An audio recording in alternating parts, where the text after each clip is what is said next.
ஆளுங்கட்சியை சேர்ந்த உறுப்பினர்கள், அமைச்சர் பெருமக்கள் எங்களுக்கு பதில் சொல்லும்போது ஆதாரம் இல்லாமல் பல குற்றச்சாட்டுகளை வைக்கிறாங்க.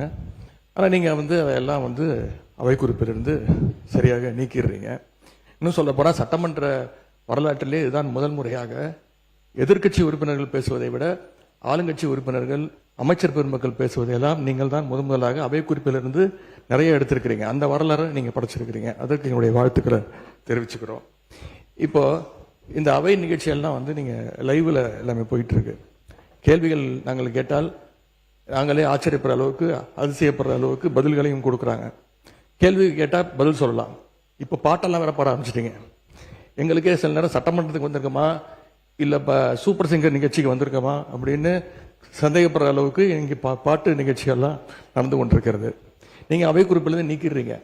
ஆனால் இதெல்லாம் நேரடி தொலைக்காட்சியில் போகும்போது இதெல்லாம் யூடியூப் சேனல்லையும் சோசியல் மீடியாலையும் ரீல்ஸாக கட் செய்யப்பட்டு அதிகமாக ஷேர் செய்யப்படுகிறது. அதன் பிறகு நீங்கள் இதில் நீக்குவதிலே அர்த்தம் இல்லாமல் போய்விடுது. எனவே இதை மீண்டும் உங்களுடைய கவனத்திற்கு நான் கொண்டு வர விரும்புகிறேன்.